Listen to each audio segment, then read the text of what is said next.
could be losing his mind. Nets without KD again last night. It didn't matter because James Harden, because Kyrie Irving, because they played a little defense. It was all too much for the Clippers. Nets win. With that, Nick, I got to ask, you starting to believe in this team at least a little bit? That's 6 straight wins for this Brooklyn team. You know, it's a great question, and as I was watching that game last night, the game that Brandon months ago said was going to be the NBA Finals that we get, Clippers, Nets, I thought, you know, I know what the old Nick would say. The old Nick would say it's a great win by the Nets. You know, all it took was Paul George not playing the final 3 minutes, DeAndre Jordan with the most absurd tip-in you've ever seen, and then maybe the single worst offensive foul call this decade in the NBA, and you eke out a win. That's what the old Nick would say. But the new Nick, the refreshed, rejuvenated after a week off Nick, what I want to say is this. That's a great win by Brooklyn, and it's not even the most important thing that happened to them this week, or this past week. And nor is the win over the Lakers. The most important thing that happened to Brooklyn this week was Kyrie Irving taking a step back and saying James Harden's going to be the point guard of this basketball team, and that is going to allow their offense, which was already functioning at a super high level, to function at an even higher level because James Harden is a better true point guard than Kyrie Irving. So it was a great road trip. It was a spectacular trip to Los Angeles, beating the Lakers and the Clippers, and the Nets have to be feeling great about themselves. Now, Brandon, none of this addresses their issue of defense, nor does it address their issue of, I believe, an inability to stop who they're going to have to stop in Embiid and Giannis. But it's a great road trip. It's a great road trip. They won all 5 games. They beat Phoenix, LA, and LA in 3 straight.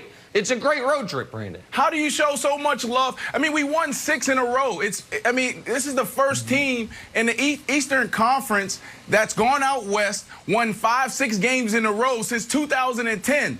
And you want to talk about defense right now? That's what we're going to do right now. Nick, it is over. It's time for you to get on board. Last night, Nick, was a preview of this year's NBA Finals. That's what it was. Nets versus Clippers. Nets beat the Clippers. Nets are way too much. This is a NBA 2K created team. This is unfair, this team, how they're able to score. And you're 100% right. Kyrie Irving continues to have a freakish year.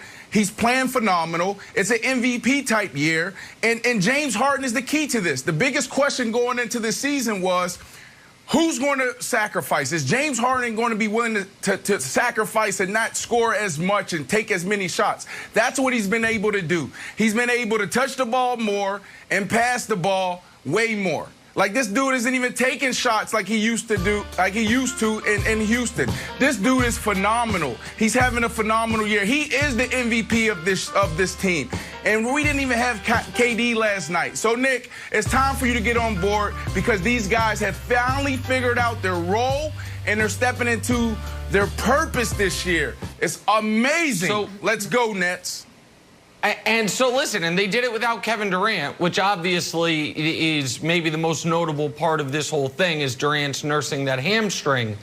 Here, if this is the NBA Finals, then the Nets absolutely can win the title. I think they can beat the Clippers in a series. Here is my problem for your Nets, and it's not just about holistically about defense. It's about what you have seen in this, the best part of this 6-game winning streak, beating the Warriors and the Kings, that doesn't matter all that much.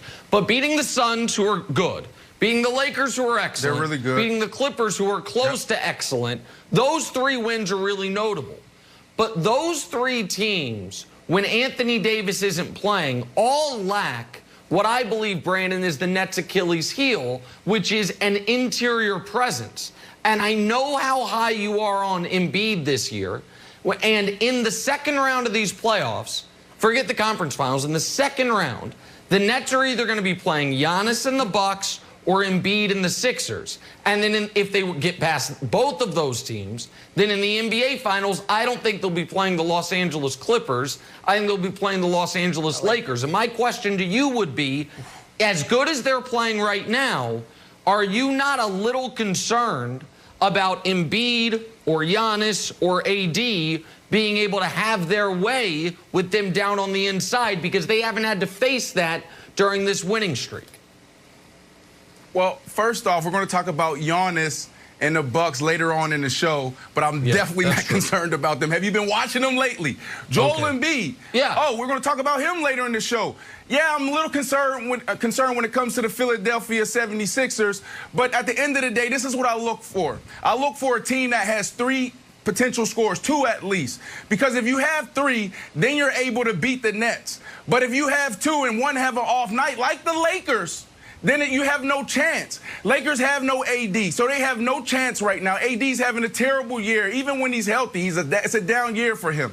The 76ers, I'm not concerned about Joel Embiid. We'll get past him because they don't have anybody outside of Joel Embiid that can give you 30 a night consistently. Ben Simmons just now getting back healthy. The shooters, yes, they're doing a phenomenal job, but they're not hitting as many threes as they did even last year, but they are efficient. So no, Nick, I'm not concerned about the Lakers. I'm not concerned about the Bucks, and I'm definitely not concerned about the 76ers.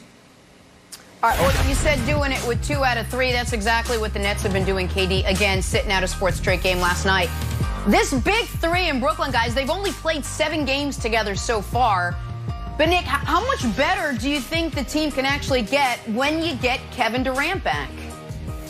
Well, listen, Durant's one of the 3 best players in the world, and they're doing this without him. And what I will say is the big benefit, Brandon, to having a big 3 is one of them can be out and your team can still function at a super high level.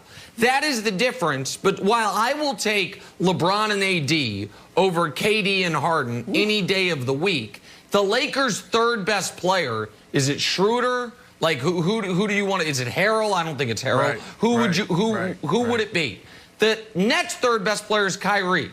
So when the Lakers are without one of their top 2 guys, they're in real trouble. If the Sixers or the Bucks are without one of their top 2 guys, they're in real trouble. The Nets' margin of error is greater, and that, Brandon, is the whole idea behind the big 3 is if somebody gets dinged up, you can still function, you can still compete with the best teams in basketball as we saw last night. Right, and that was my last point is exactly that. I mean, no KD the last 4 or 5 games, and look what you're seeing, right?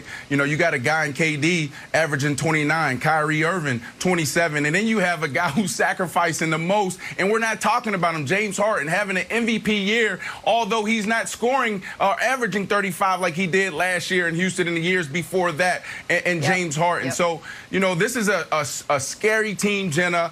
When KD gets back, we'll be fine. These guys are finally stepping into their roles. You have James Harden saying, I am the point guard, to Nick's point. You have Kyrie Irving saying, I'm the shooting guard. I know my role. And then KD is KD. He's probably the 2nd, 3rd best player in the NBA right now.